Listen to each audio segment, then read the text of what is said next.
Miss হবে না আপনার পছন্দের টিভি শো দেখুন জি5 অ্যাপে একদম ফ্রি। নমস্কার দিদি, আমরা শিলিগুড়ি থেকে এসেছি। বাবা অবশ্যই আমার বাবা, কিন্তু তার আগে আমার পার্টনার ইন ক্রাইম। আমরা দুজন একসাথে মিলে একটা ব্লগিং চ্যানেলও চালাই। চ্যানেলটা কি নিয়ে? চ্যানেলটা ফুড ব্লগিং নিয়ে। কিভাবে শুরু হলো? প্রথমেই দিদি আগে যদি আমি ছোটোবেলার কথা বলি, তাহলে আর 5টা মানুষের মতো আমার ছোটোবেলাটা খুব স্মুথ কেটেছে। আমি বাবাকে দেখেছি নর্মাল, যেরকম সবার বাবা থাকে, খুব আহ্লাদ দেয়, খুব ভালোবাসে, যখন যেটা চাই তখন সেটা দেয়। এবার হঠাৎ করে 2020-তে যখন লকডাউন আসে, তখন বাবার কাজটা চলে যায়। আর বাবার যখন কাজ চলে যায়, বাবাকে আমি প্রথম দেখি যে বাবা খুব ডিপ্রেসড। সেই ব্যাপারটা আমি অ্যাকসেপ্ট করতে পারিনি। তখন আমি খুব ছোট, তখন আমি জাস্ট ক্লাস 10 পাস আউট করেছি, 11-এ অ্যাডমিশন নেবে, এরকম একটা টাইম। তো প্রচণ্ড একটা বাজে একটা টাইম আমাদের এই ফ্যামিলিতে যাচ্ছিল। এক তো ইকোনমিক্যাল প্রবলেম হচ্ছিলোই আমাদের ফ্যামিলিতে, তার সাথে সাথে বাবার এই ডিপ্রেস থাকাটা আমি কিছুতেই নিতে পারিনি। এবার সেই মুহূর্তে দাঁড়িয়ে, তখন অত ছোট বয়সে বাইরে গিয়ে কাজ করাটা আমার জন্য পসিবল ছিল না। তো আমি ভাবি যে আমার মধ্যে যে জিনিসটা আছে সেটাই আমি কাজে লাগাবো। তো আমি ভাবি যে প্রাইভেট টিউটর হয়ে আমি কাজ করব, টিউশন করব। এবার সেখান থেকে অনলাইন টিউশন নিত সবাই। ফার্স্ট একটা গ্রুপে দিই, 1জন স্টুডেন্ট হয়, 2জন স্টুডেন্ট হয়, 3জন, এরকম করতে করতে 7জন স্টুডেন্ট হয়।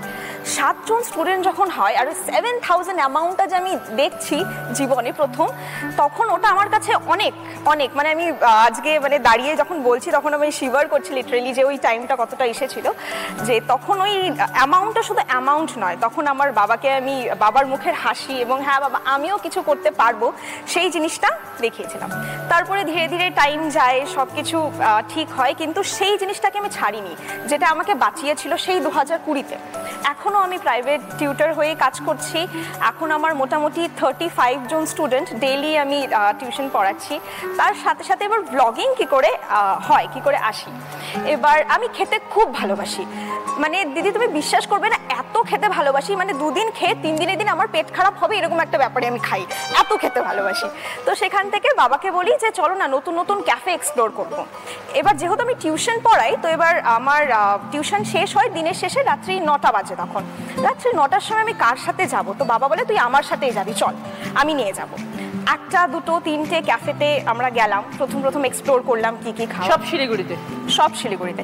এবার ফার্স্টে আমার বাবা কি করে ফোন ধরতো, আমার বাবা ফোন ধরতো, আঙুলটা থাকতো ক্যামেরার মধ্যে, আমাকে দেখা যেত না, কিন্তু মানে আঙুল দেখা যেত, এরকম একটা টাইম থেকে বাবা স্টার্ট করে। এখন ধীরে ধীরে বাবাই সমস্ত কিছু ভিডিও করে, প্রত্যেকটা ভিডিও সমস্ত কিছু বাবাই করে। তো সেখান থেকে স্টার্ট হয়। এবার বাবা আমাকে আরেকটা জিনিসও বলে, ফুড ব্লগিং তো অনেকেই করছে, কিছু অন্য কিছু ট্রাই করি চল। এবার অন্য কিছু বলতে তখন কি ট্রাই করব মাথায় আসে, তখন বাবাকে বলি শিলিগুড়িতে কিন্তু কেউ পডকাস্টিং করে না, চলো না পডকাস্টিং করি, সব ফ্রি অফ কস্ট, মানে ক্যাফে ওনার্সদের স্টোরি আমরা সবাইকে শোনাবো। সেখান থেকে ফার্স্ট আমরা একটা ভিডিও করতে যাই, যেটা খুব ভাইরাল হয়েছিল। সেটা হচ্ছে অনেক সময় আমরা ফুচকা স্টলের ভিডিও দেখি, সেটা আলু মাখছে সেটা দেখি, কিন্তু ওরা কি করে বানায়, তাদের লাইফস্টাইলটা কতটা কষ্ট আছে তার পেছনে, সেই জিনিসটা হয়তো খুব একটা আমরা দেখি না। এবার বাবাকে বলি চলো ওটা করি। যাওয়ার পরে সেখানে 2 দিন আমাদের টাইম লেগেছে, কারণ ঘুরতে হয়েছে তার পেছনে, তাকে কনভিন্স করাতে হয়েছে যে হ্যাঁ আমরা ভিডিও করব ভালো পারপাসের জন্য, আপনার কিছু ক্ষতি হবে না। তো সেখান থেকে আমাদের ফার্স্ট ওই ভিডিওটা খুব ভাইরাল যায়। আমরা খুব খুশি যে হ্যাঁ সবাই বলছে এরকম, তার বিজনেসও ইনক্রিজ হয়েছে। সেখান থেকে আমাদের পডকাস্টিং লাইনটা স্টার্ট হয়। তো এখান থেকে তোমার রোজগার হয়? হ্যাঁ, এখান থেকে মোটামুটি হয়, কিন্তু ম্যাক্সিমামটাই আমার টিউশন ওটাবেই। ঐন্দ্রিলা এবং অভিজিৎ বাবুর সাথে কথা বলবো। বাবা সুপার হিরো? সব মেয়ের কাছেই তাদের বাবারা সুপার হিরো।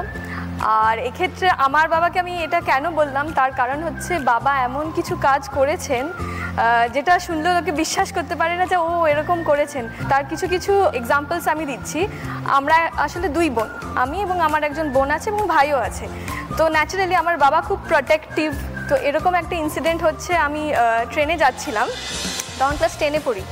তো আমি আর আমার বোন বসেছিলাম, এবার বাবা কিছুটা দূরে দাঁড়িয়েছিল। এবার খানিকক্ষণ বাদে একটা হুঙ্কার এলো, ওদিকে যদি আরেকবার তাকাতে দেখেছি তাহলে আমার থেকে খারাপ কিন্তু কেউ হবে না। আমি আর আমার বন্ধু কি হচ্ছে ব্যাপারটা কিছু বুঝলামই না। ফিরে দেখলাম দুজন স্কুল পড়ুয়া ছাত্র বা ছেলে ওখানে গেটের সামনে দাঁড়িয়েছিল। তারা হয়তো উকিঝুঁকি একটু মেরেছে, কিন্তু আমার বাবা ওখানে দাঁড়িয়েছিল এবং হুঙ্কারটা আসে এবং বেচারারা ঠিক তারপরে স্টপেজেই সুর করে নেমে যায়। তারপরে অভিজিৎ বাবু আপনি তো ডেয়ারিং এবং এখন প্রোটেক্টিভ ফাদার। একদমই তাই। এবং এখন কি একটু শান্ত হয়ে গেছেন? খুবই। মেয়েরা এখন শাসন করছে বেশি? হ্যাঁ হ্যাঁ, মেয়েরা মানে ওই বেশি আমি বেশি করি কারণ আমি বড়, তাই আমার অধিকার আছে। একদমই। 2 মেয়ে 1 ছেলে? 2 মেয়ে 1 ছেলে, কিন্তু নর্মাল না, এটা ট্রিপলেট, একসাথে 3 জনে হয়েছে। ও তার মানে তো একই বয়সে 3 জনে? একসাথেই 3 জন। ও বড়। আচ্ছা। পরে আমার ছেলে আছে, ও 1 মিনিট পরে, আর তার 1 মিনিট বাহ কি পরে। মজা! ভীষণ মজা, ভীষণ কিন্তু মজা। তার ছোটবেলায় মানুষ করতে তো বেশ হিমশিম খেতে হয়েছে 3 জনকে একসাথে। মাকে ডেফিনেটলি। হ্যাঁ, বাবা তো করেইছেন। হ্যাঁ। এখন বড় হয়ে গেছে, মানে এরকম হয়ে গেছে সবাই। এখন আমি শাসন করি। মেয়ে কি বারণ করে? মেয়ে সবকিছুতে, মানে চুলের শীতে কোন দিকে করব, কই জামা পরবো, কি জামা প্যান্ট পরবো, কখন বেরোবো, লুঙ্গি পরবো কিনা, সব ব্যাপারে। কিন্তু অনেক মিলও আছে এবং মিলটাই বেশি। যেমন আমি আর বাবা দুজনে চা খেতে খুব ভালোবাসি এবং এটা হয় যে আমি যখন অফিস থেকে ফিরি বাবাও ফেরেন এবং আমরা পাড়ার মোড়ে চায়ের দোকানে দাঁড়িয়ে চা খেয়ে তারপর বাড়ি ফিরি। তো মেয়ে কি এখন বন্ধুর মতন পুরো শেয়ার করে সব? মেয়ে আমার গার্জিয়ান, বন্ধু তো বটেই, তবে বন্ধু ঠিক ছোটবেলা থেকে এত টট্টরি, মানে কথা বলিয়ে ছাড়বে। আমি একটু কথা কম বলতে ভালোবাসি, কিংবা বলি না হয়তো, তো ওর কথা বলিয়েই ছাড়বে। বাবা আসলে খুব মানে গম্ভীর, খুব মানে রিজার্ভ, আর আমি সেখানে পুরোই উল্টো। ভালো থাকবেন দাদা, একদম ভালো থাকবেন। ভালো লাগলো আপনার সঙ্গে কথা বলে। একদম, তুমি খুব ভালো থেকে। Wish you all success in your life. Thank you so much. মেঘনা, গানের জার্নি বাবার হাত দিয়ে শুরু। ছোটবেলাটা কেমন কেটেছে? আমি ছোটবেলায় খুবই দুষ্টু ছিলাম, মানে হাতে পায়ে দুরন্ত ছিলাম, মানে বুঝতে দিতাম না।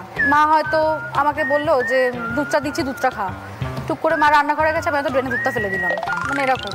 পাশের বাড়িতে ভাড়া এসছে, আমার উৎপাতে ভাড়া ছেড়ে চলে গেছে তারা। ন্যাচারালি যা হয়, বাড়ির লোকের বাইরে জুতো থাকে, আমি হয়তো তাদের বাড়িতে কোনো আত্মীয় এসছে, তাদের জুতো একটা হয়তো পুকুরে ফেলে দিয়েছি আর একটা হয়তো ড্রেনে, মানে এরকমও করেছে। মানে অনেক উৎপাত করেছি, বাবাকে এসে কমপ্লেন করেছে। আস্তে আস্তে আমি আরিয়দহ সর্বমঙ্গলা বালিকা বিদ্যালয় থেকে পাস আউট, মানে মাধ্যমিক পরীক্ষা দেবো তার 2016 সালে। তখনই আমাদের বাড়িতে একটা দুর্ঘটনা ঘটে। সেটা হচ্ছে বাবা যে কোম্পানিতে চাকরি করতো সেটা তখন মানে কোম্পানিটা বন্ধ হয়ে যায়। আমার তখন মেয়ে সবে মাধ্যমিক দিয়েছে, তোর মা আমাকে সেই সময় বললো তোমার চিন্তা করো, তোমার পাশে আমি দাঁড়াচ্ছি। ওখান থেকে অভাব বুঝতে পারিনি, মানে অভাবটা কি জিনিস আমি বুঝতে পারিনি। এরকমও দিন গেছে হয়তো আমাদের বাড়িতে চাল নেই, ডাল নেই, বাবার হয়তো খুব মানে কাছের বন্ধু, হ্যাঁ, সে এসে আমাদের বাড়িতে এসে দেখেছে কিছু নেই, বাজার করে দিয়ে গেছে, মানে এরকমও হয়েছে। আমার ও উচ্চ মাধ্যমিক পরীক্ষা দিল, দেওয়ার পরে যখন পাস করলো, পাস করার পরে কলেজে ভর্তি করতে পারছি না। আমার বইয়ের এক ছাত্রী আছে, ওদের বাড়ির লোকেরা এসে ওর কলেজে ভর্তির পয়সা, MA পর্যন্ত মেয়ে রবীন্দ্রনাথে পড়াশোনা করেছে। ভেবেছিলাম মেয়ে গান বাজনা নিয়ে চলবে, ও গান বাজনা করে, প্যারালি টিউশনিও করে। এখন মেঘনা, এখন কি অবস্থা? বাবার অ্যাকচুয়ালি বরাবর ইচ্ছা ছিল, মায়েরও ইচ্ছা ছিল যে মেয়ে আমার গান করবে, এটা আমাদের মানে বরাবর ইচ্ছা, যেহেতু মা প্রফেশনালি গান করতো। এখন কি বাবা আর মেয়ে গান টান গাওয়া হয়? হ্যাঁ, মাঝে সাঝে টুকটাক হয়। জি5 ডাউনলোড করুন আর সব এপিসোড দেখুন একদম ফ্রি।